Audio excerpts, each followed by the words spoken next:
Giata Aldona sebagai moderator dan ada narasumber kita dari Jobless Burger ya. Nah, kita langsung aja ke pertanyaan pertama. Dari namanya dulu deh, siapa? Boleh. Nama aku Muhammad Iqbal, cuma biasa kalau dipanggil Iqbal atau Jagur. Jagur berarti ya? Boleh. Biar akrab. Oke, kita mulai dari pertanyaan yang pertama. Kapan sih mulai merintis usaha ini? Jobless awal mula berdiri itu sekitar 5 tahun yang lalu ya. 5 tahun yang lalu, berarti tahun berapa ya? 5 tahun dari sekarang berarti 2017-an ya? 2017-an. Awal dibangun itu sebenarnya nggak langsung toko kayak gini teh. Awalnya itu dari rumah biasa, dari rumah pindah ke toko kecil, habis itu pindah, kalau nggak salah kita pindah tuh hampir 4 kali gitu. 4 kali pindah lokasi, yes. Gitu berarti sampai ini 4 kali, keempat kalinya? Ini titik keempat. Kalau pertama lokasinya di mana? Lokasi di Cirendang. Oh, di Cirendang. Lokasi yang depan Taman Cirendang itu? Yes. Terus kita lanjut ke pertanyaan kedua deh. Mengapa memilih usaha ini? Mengapa memilih usaha ini? Pertamanya sebenarnya karena emang basic anak-anak awal mulanya itu dari anak band. Kan ada kultur yang emang dimana kebetulan kita anak-anak band apa ya bahasanya metal kali ya? Oh iya, yes. Metal. Nah rata-rata kalau di luar negeri itu kan kultur anak-anak band itu kalau nggak musik, motor dan fast food. Nah jadi kita musik udah nih. Kayaknya gimana ya caranya supaya kita bisa lakuin hal lain juga selain ini, tapi nggak jauh sama sekali nggak mengganggu apa yang kita punya kesukaan. Akhirnya kita pilih ranah bisnis yang emang bisa masuk ke apa-apa yang udah biasa kita kerjain. Akhirnya burger lah, fast food lah. Ini. Fast food berarti ya? Yes. Oke, untuk upayanya nih, upaya agar usaha ini terus berkembang gitu dan mampu bersaing dengan pedagang sekitar. Karena kan di Kuningan yang jualan burger sebenarnya banyak ya. Yes. Nah, kira-kira apa nih upaya yang dilakukan gitu? Upaya yang dilakukan, aku lihat ke Teteh atau aku lihat ke kamera? Boleh deh, lihat Bebas ke ya? kamera. Lihat ke saya juga sama aja. Ke kamera ya? Upaya yang dilakukan sebenarnya banyak banget ya Teh. Kebetulan karena kita ada beberapa orangnya Teh. Kebetulan aku megang di bagian brand strategik sama business development juga. Jadi kita ada beberapa founder yang masing-masing dari founder itu punya tugasnya masing-masing. Ada yang emang di bagian supply dan segala macamnya, ada juga yang di bagian marketing dan bla bla blanya. Kebetulan aku di bagian business development sama brand strategiknya, yang dimana mungkin untuk fokus ke pengembangan bisnis segala macam supaya bisa bersaing ya sama beberapa brand itu, biasanya kita selalu ngelakuin analisa secara berskala deh. Analisa tuh kayak contohnya kita lihat sekarang kompetitor itu kita ada siapa aja, dan cara ngelihat kompetitor pun sebenarnya kita punya punya cara tertentu ya. Biasanya kita ngelihat siapa aja yang ada di kiri kanan kita sama siapa yang di bawah kita, siapa yang di atas kita. Jadi supaya aku bisa lebih tahu, sebenarnya positioning brand aku tuh harus gimana sih segala macamnya dan bla bla blanya. Di samping itu banyak hal juga ya, ada beberapa aspek selain emang value produknya. Dimana kalau value produk kebetulan kita ada ini juga executive chef yang emang sengaja kita hire chef khusus karena kan dari hampir produk kita tuh 90% 95% develop sendiri, dari mulai rotinya, sausnya, bikin sendiri berarti. Yes, dagingnya segala macam sendiri. Otomatis karena kita pengen ngejaga taste itu, kita hire executive chef yang emang develop khusus untuk segala macamnya.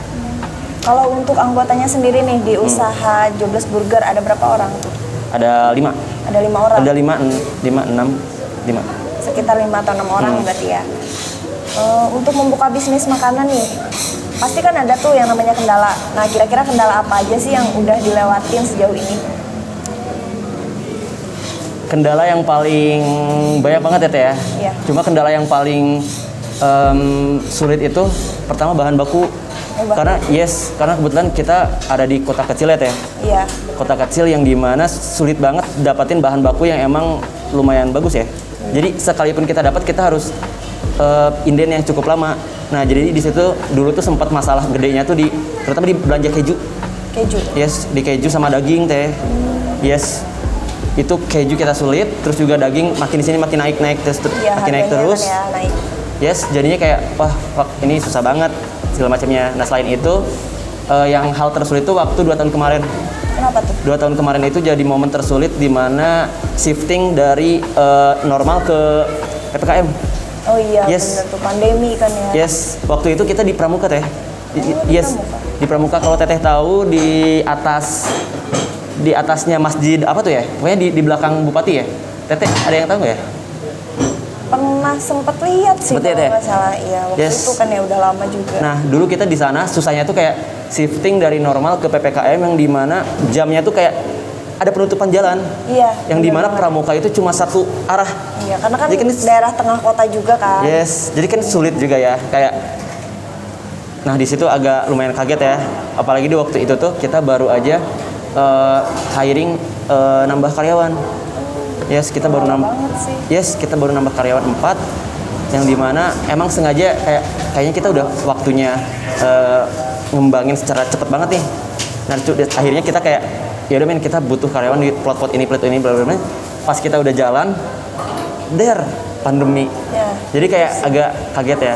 Iya, kaget banget soalnya kan pandemi ini juga ngaruh ke konsumen kan ya, apalagi bisnis Banget. makanan gitu. Nah, terus berarti kendalanya itu 2 sih, berarti ya, dari bahan baku dan juga tadi karena pandemi. Yes. Nah, untuk bahan baku nih, bahan baku ini tuh didapetin dari mana sih untuk bisnis ini? Banyak teh. Kebetulan kita punya beberapa supplier karena contoh misalkan dari daging kita punya dari selain di Kuningan, karena kita udah kerjasama sama salah satu peternak dan pedagang daging juga. Kita dapat juga dari Cirebon. Itu untuk yes, ada dari Cirebon. Itu untuk daging sapi. Kalau untuk daging ayam, teteh tahu ini nggak? Tahu CH nggak? Oh iya, tahu. Nah, kebetulan kita ada Kerjasama juga. kerjasama khusus untuk suplai bahan baku dan apa ya, waktu itu sebenarnya kita sempat ada obrolan untuk collab. Jadi collab secara jangka panjang yang dimana salah satu permintaan dari kita tuh kita pengen jadi customer priority-nya CH. Aku pengen dari segi bahan baku kita dikasih yang terbaik, terus juga dari segi size entah itu sayap, entah itu paha segala macamnya kita pengen ada bentuk-bentuk yang ada size tertentu lah yang emang sesuai sama kita punya mau gitu. Sesuai kebutuhan kita juga berarti. Sesuai kebutuhan. Sisanya kita develop sendiri sih. Roti bikin sendiri, terus juga patty bikin sendiri, semuanya bikin sendiri. Jadi yang sulit itu sebenarnya di masalah daging dan keju aja teh. Daging dan keju berarti Yes. ya yang utama. Nah, berarti di Jobless ini itu bahan bakunya bikin sendiri tuh kebanyakan. Yes. Otomatis jadi keunikan nih dari bisnis-bisnis lainnya gitu. Nah, keunikan produk berarti sudah terjawab dong dari Insya Allah. bahan baku gitu yang kebanyakan dibikin sendiri. Nah, terus untuk target dari makanan yang ada di sini itu target pemasarannya ke kalangan apa sih? Yes. Oh ya, tadi teteh kan mention tentang keunikan ya. Iya. Saya keunikan kita itu bukan cuma dari sekedar produk yang emang 90% develop sendiri ya, tapi dari segi nama-nama. Teteh udah pernah pesan atau udah pernah lihat menu-menu di situ? Hampir semua. Lihat sih, Yes. cuma belum dipelajari tuh kenapa nama-namanya jadi kayak gitu. Yes, sebenarnya dari pengambilan setiap menu nama itu kita ambil dari beberapa, ada yang emang dari judul lagu metal atau band metal atau festival musik metal segala macamnya yang emang apa ya, karena emang konsep awalnya kita berangkat dari underground ya. Jadi kita pengen ngebawa konsep itu terus-terusan ke bisnis-bisnis yang lain. Nah, cuma kalau misalkan teteh tadi mention tentang sebenarnya target market kita siapa-siapa aja. Iya. Ini ada yang unik sih teh. Awalnya kita tuh nargetin tuh ya sekitar 18 sampai 35 lah. Jadi benar-benar kayak millennials dan orang-orang cukup dewasa kali ya. Iya. Nah, tapi early adopternya tuh milenial sebenarnya, anak-anak muda. Nah, contohnya anak-anak motor. Oh iya. Yes. Contohnya anak motor, anak-anak musik segala macamnya, anak-anak pokoknya orang-orang yang emang masih muda-muda lah. Tapi semenjak pandemi semuanya tuh kayak shifting teh, kayak berubah.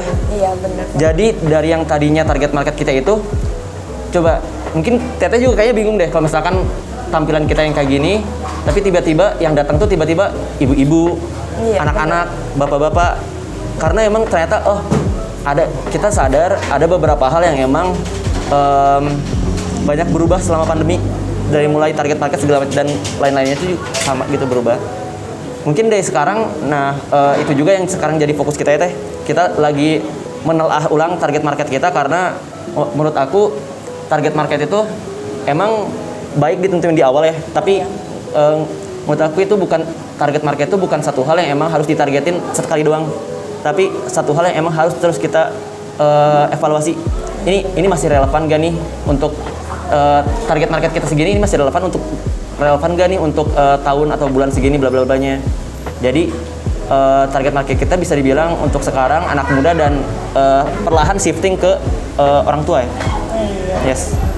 Berarti target marketnya itu yang harus dikembangin setiap waktu ya, perlu evaluasi gitu. Nah, sejauh ini apakah sudah mencapai target market yang di awal ditetapkan? Kalau yang awal ditetapkan sudah Teh. Tapi ya? kalau yang awal ditetapkan sudah, cuma kalau yang baru mau kita jadi kayaknya kita masih proses. Karena sebenarnya kita pengen banget kita pengen buka di Cirebon. Oh iya, cabang berarti. Yes, cabang. kita pengen buka cabang di Cirebon soalnya kita udah sempat beberapa kali riset juga segala macamnya. Bukan riset juga ya, malah ada hampir kalau weekend itu berarti Jumat, Sabtu, Minggu waktu kita masih di Pramuka tuh Jumat, Sabtu, Minggu tuh justru yang datang ke kita tuh hampir 80% itu dari luar kota Teh. Oh, dari luar kota? Yes, yang Karena datang ke kita tuh mungkin, jadi yes, karena unik jadi bisa jadi kali ya. lain ke Kuningan gitu. Bisa jadi kali ya. Yang datang kita dari Indramayu, Majalengka, Cirebon. Jauh juga. Yes, tapi kebanyakan dari Cirebon. Hampir setelah aku hitung-hitung ya kayak orang yang emang kah buka di Cirebon dong. Itu tuh bukan 1 2 Teh. Itu hampir sekitar kalau dihitung-hitung 20 lebih ada, 30 kali, 40 orang kali ada. Ya emang juga dong dari yes, Cirebon sampai ke sini ya. Tuh, orang Cirebon aja ke sini. Orang yes, Kuningan harusnya lebih banyak lagi ya nggak sih? Iya benar. Nah, karena ini kan usaha termasuk usaha milenial juga. Ada Instagramnya juga kan ya? Ada.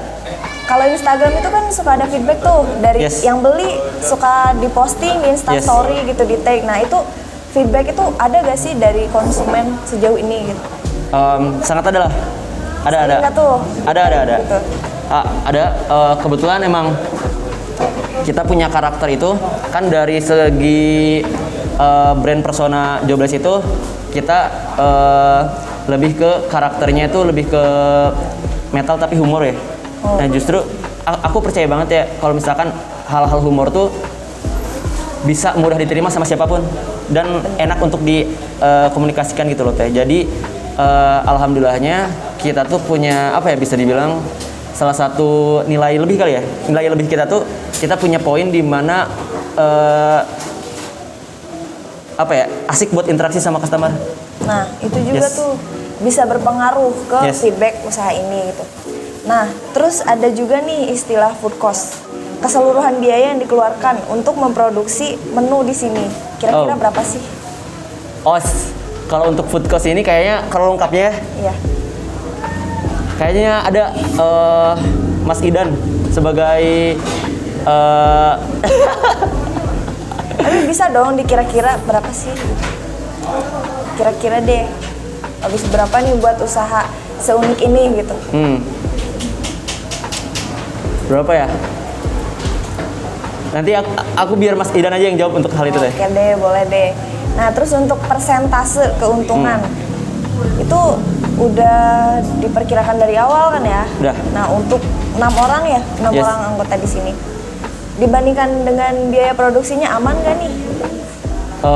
Untuk saat ini masih ada di tahap aman tapi belum yang kayak amannya aman banget gitu loh. Karena cukup susah. Jadi ada mindset yang emang menurut aku berubah dari arti kata aman kalau di saat bisnis F&B saat ini teh. Iya. Jadi kalau dulu misalkan kata aman kita tuh omset sampai misalkan sebulan 40 atau 50. Nah dulu kata aman segitu ya. Cuma kalau sekarang tuh arti aman buat bisnis F&B itu di di situasi yang kayak gini itu tuh bukan lagi tentang banyak-banyak income atau segala macam, tapi kita tetap bisa stay, tetap bisa hidup aja, tetap bisa ketutup operasional, karyawan bisa kegaji segala macam, itu tuh udah jauh lebih dari aman karena banyak banget kawan-kawanku entah itu di luar kota ataupun masih sama Kuningan, mereka yang emang bisa dibilang cukup berat kali ya. Jadi kayak sehari dari yang tadinya misalkan ya, sehari misalkan income itu bisa sampai ada yang misalkan 5, 4 atau gimana, tiba-tiba malah Turun. ada yang turunnya bukan 50% lagi. Oh, lebih besar lagi berarti. Yes. Jadi kayaknya yang harus kita ubah itu lebih ke mindset kali ya. Soalnya nggak gampang teh mertahanin usaha yang 5 tahun gitu. Iya. Apalagi, lumayan. yes. Ada yang bilang kan katanya kalau misalkan bisnis itu bakal kelihatan kuat atau enggaknya tuh di saat udah 5 tahun berjalan. Nah, emang setelah 5 tahun, 1, 2, 3, 4, 5 perjalanan kita tuh hampir setiap tahunnya itu ada memori-memori yang emang kita tuh kayak kita nggak expect kita bakal bisa lewatin itu. Yes. Ternyata bisa. Cuma karena emang dari awal aku dan partner-partner yang lain kayak kita tahu apa kita punya mimpi dan gimana cara kita memposisikan diri di saat momen-momen susah atau momen-momen emang high, lagi baik segala macamnya. Alhamdulillah itu tuh kayak ya bisa pelan-pelan terlewati kali ya. Yes. Berarti yang penting itu stay dan stabil. Ya, Yes. gitu. Yang penting usahanya tetap berjalan gitu. Walaupun Yes. mungkin income-nya nggak sebesar dulu, yang penting masih tetap berjalan gitu. Yes. Dan bertahan. Karena emang ini teh, aku ngobrol sama beberapa kawanku juga yang emang sesama business owner ya, yang punya beberapa kedai di Kuningan. Mereka juga sama. Jadi kayak contohnya kayak misalkan hampir kayak Tetek ini teman-teman udah kemana? Ke Baru Sirjo ya? Iya. Baru satu tempat. Ya kan masih banyak lagi ya kedai kopi lain, dan ternyata kedai kopi yang lain juga atau bisnis yang lain tuh sama teh. Kita tuh kayak lagi ya lumayan lah ya. Harus benar-benar bisa mempertahankan nggak sih di Yes. zaman ini kan Banget. masih masuk pandemi sebenarnya ya, belum Yes. begitu bebas gitu. Nah itu sih yang jadi poin utama untuk Benar. bisnis di Kuningan. Nah terus untuk harga itu kan pasti ada kenaikan dari bahan baku ya. Nah ketika Yeah. harga bahan baku naik itu ada perkiraan nggak sih untuk kenaikan harga produk, harga yang akan dijual oleh kita? Nah, itu emang yang sempat jadi masalah lumayan serius ya kemarin-kemarin ya. Iya. Jadi semua bahan pada naik ya. Apalagi Benar banget. jadi kayak kita ya satu hal yang sulit untuk di bisnis kayak gini tuh naikin harga teh. Karena di saat kita naikin harga itu tuh kayak bakal ngaruh ke psikologis customer kita. Kayak walaupun naiknya cuma 2.000 gitu misalkan ya. Ya, padahal cuma 2.000 kan ya. Cuma Iya. konsumen kayak mikir-mikir lagi, duh kok naik Kenapa ya? sih? Yes. Ya, Kayak itu. Nah, jadi kita agak lumayan kaget juga ya, kayak misalkan bahan baku naik sedangkan seharusnya ini tuh nggak segini lagi harganya. Tapi alhamdulillahnya karena emang kita udah ngesetting beberapa orang ini di plotnya masing-masing. Pinter-pinter nyari supplier yang lebih ini kali ya. Nah, Gitu. berarti kuncinya di supplier ya. Supplier, Kalau misalkan itu harga penting. dari suppliernya naik, otomatis harga dari makanannya juga naik gitu. Yes. Sedangkan kan konsumen nggak akan tahu harga bahan baku naik atau enggak. Yes. Ya nggak sih? Kayak Yes. nanti mereka mikirnya, oh naik sih gitu. Yes. Cuma naik 2.000 aja, bawelnya kadang Iya. jauh banget itu. Benar-benar. Nah, terus tadi supplier udah dibahas, bahan baku juga udah.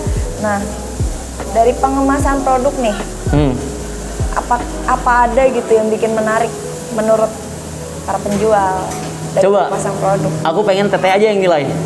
Aku teh, boleh minta packaging nggak? Yang sama yang kertas juga. Sama yang ini packagingnya. kertas burgernya.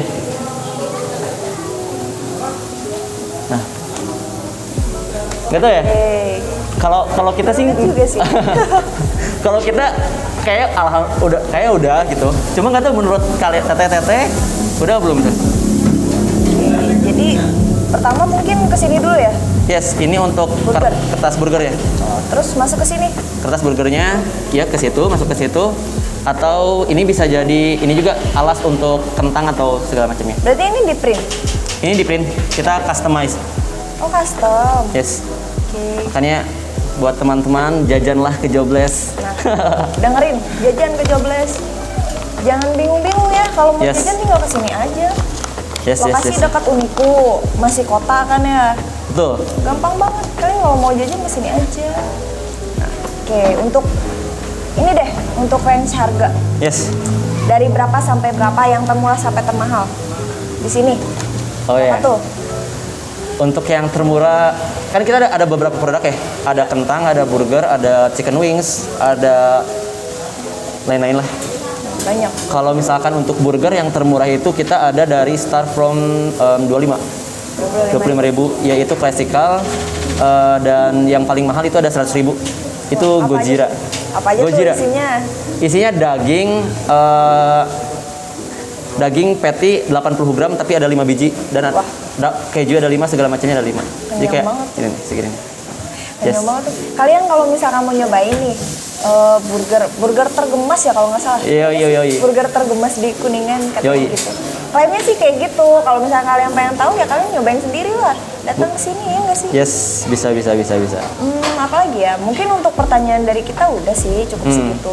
Udah mencakup semua juga. Udah mulai dari alasan merintis usaha ini, terus juga bahan baku, terus juga tadi udah ke supplier ya, udah yang ke supplier, konsumen, kendala segala macamnya. Nah, tinggal yang nonton main ke sini, bener nggak? Betul. Yang nonton main ke sini, beli ya kan? Yes. Nah, nge-review sendiri deh di sini. Pokoknya burger tergemas di Kuningan. Kuningan ya. At Jobless Burger, bener gak? Jobless Burger, yes. Udah sih, mungkin cukup sekian sih dari kita. Oh, iya. Terima kasih Al, Sama-sama, udah makasih meluangkan juga udah waktunya main. buat kita, buat yang penasaran juga mungkin Yes. sama bisnis Jobless ini. Mungkin sapa pembisnis dulu kali ya sebelum Oke. closing. Gimana tuh? Boleh bareng kali ya? Sapa pembisnis gimana? gitu kan? Sapa pembisnis. Sapa pebisnis. Ya, nanti ada yang jawab. Sapa bisnis kita dong gitu. Oke, aku cuma bilang sapa pebisnis. Ya, Yes. bener banget. Kayak 1, 2, 3. Sapa pebisnis. Sapa kita dong. Oke, saya tutup. Wassalamualaikum warahmatullahi wabarakatuh. Waalaikumsalam warahmatullahi wabarakatuh.